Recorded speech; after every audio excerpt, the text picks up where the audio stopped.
pakisabi na lang ayusin natin lahat yan. Oo. Okay, salamat sa iyo.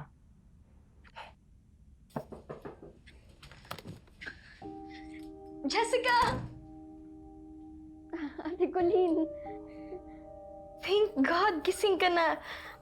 Alam mo, di akong nakatulog. Kakaisip na baka mamaya hindi ka na magising. Pwede ba yun? Hindi ko kayo kayang iwan, ate. Lalo ka na. We still have so much to go through together. Tsaka, kaka-start pa lang natin maging family eh. Nay, di nyo naman po ako tinawagan na nilipat na pala si Jessica. Kanina pa po pala siya gising. Alalang-alala po ako sa school tapos sa ICU pa ako dumiretso. So, alam mo, patawag na rin naman ako sa'yo eh. Kaya lang ang daming nangyari. Alam mo ba, dumating dito si Hazel? Kala ko po kinalimutan niyo na ako. Pwede ba naman yun, bunso? Sorry na. Sorry na. Smile na yan. Longganisa na lang, Nay. Uy, nakangiti si tatay.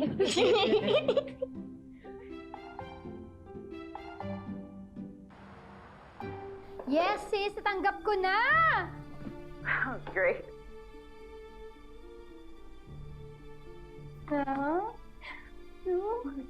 Teka muna. Okay ka na ba? Yes! Okay na ako! Ako pa ba? I knew it. No one can bring down a witch like you. O siya, sige.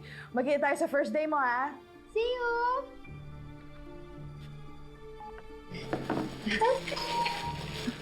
Ako na, friend. Yeah. Oh, anong ginagawa mo rito? Classmate! Akala ko ba hindi mo na kailangan ng tulong ko? Anyari? Akala ko din. Pero no choice eh.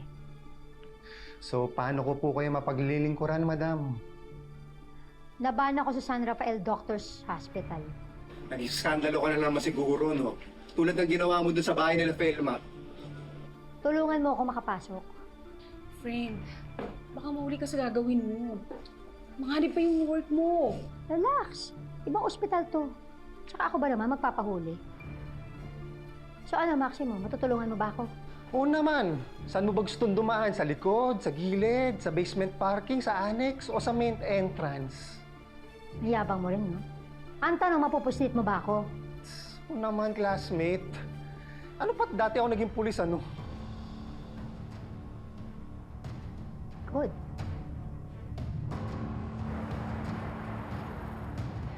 Oo, Mayet. Mag-invest na nga ako sa lending business ni LV.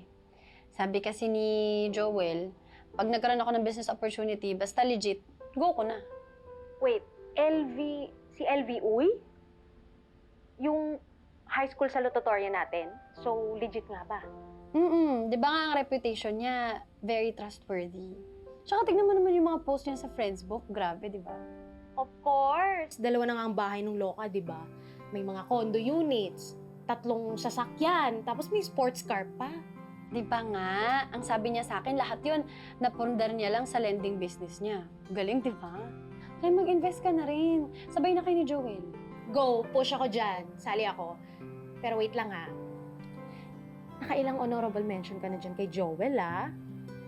Jowa mo na. Hindi, no? Friends lang kami nun.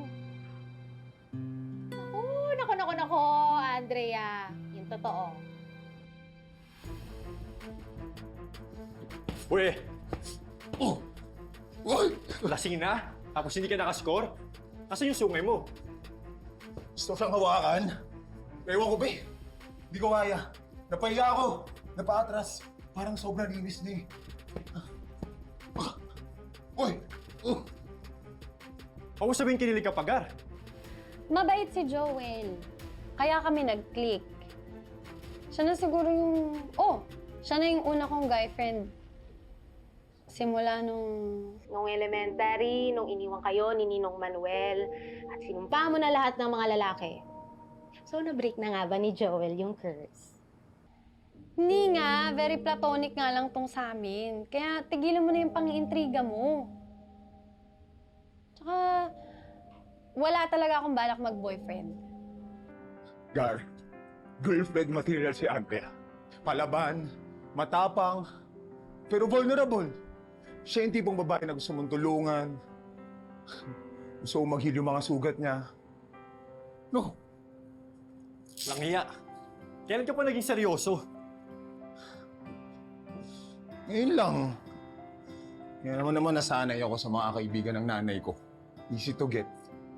Pang pastime, source of income lang, bobolahin. Ano mo yun? Kakama. So next na. Pero, iba si Andre.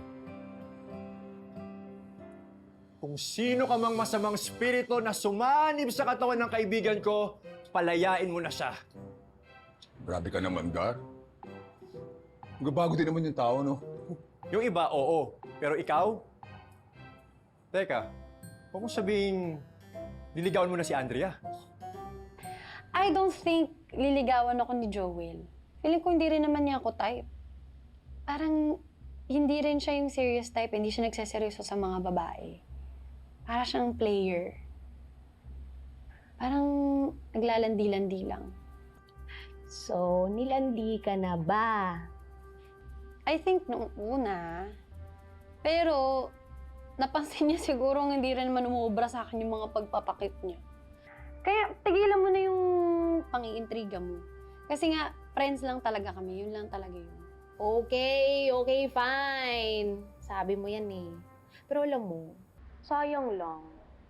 Akala ko pa naman makakatikim na ng first kiss ang BFF ko. Yuck! Ano ka ba? Sira ka talaga. Liligawan mo na? Oo.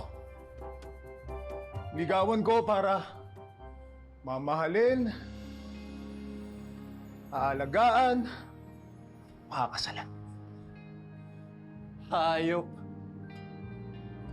Tapos na laban. May nanalo na.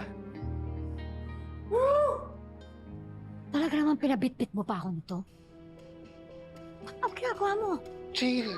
Active mo lang. Gusto mo makapasok, di ba?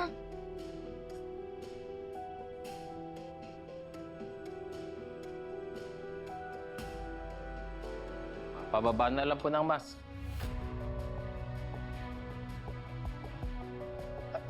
Boss, buntis po si Mrs. eh. Baka makalanghap pa ng germs at bacteria. Magkasakit pa. Kamusta yung mga gabi natin mga boss? O ito, pampawala ng antok ko. Yun oh.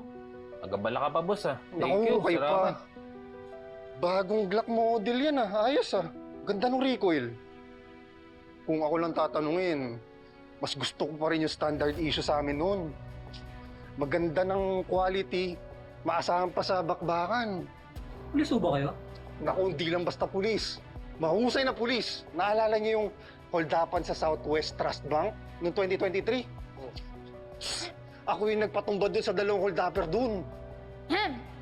Ay, sorry, honey. Boss, saan yung CR? Pasensya na, kailangan lang mag-CR. Diretso lang po, tapos kanan po kayo. Thank you. Ma, tagal-tagal mo. Nasa 4th floor yung kwarto ni Jessica. Room 411. Sasamahan kita hanggang fire exit. Maghagdan ka na lang, wala CCTV doon. Pero kung gusto mo, sasamahan na kita. Hindi. Ako na. Kaya ko na to. Sigurado ka ba? Baka mamaya magkita na naman kayo ni Velma, magkainitan kayo, saktan ka na naman. Hindi. Alam ko na. Kaya ko na makapagtuksaan sa babaeng mo. Sige. Ano? Dito ba? Sige. Sabahan mo ako. Thank you sa pagpunta, ha? Tsaka salamat na rin kasi nag-invest na kayo. Sabi na ako kumita. Sureball po to ah. Lahat ng ipon ko, invest ko kasi may tiwala ako sa'yo. Huwag kayong mag-alala. Legit to. Natitidang si nanay. Hindi man lang po siya sumasagot sa tawag ko o kaya nagte-text. Saan ang gagaling yung selos na yan kay Jessica? Siya yung nagpakain ng hotdog at sisig sa feeding kanina! Ayan, na food poison! High quality po.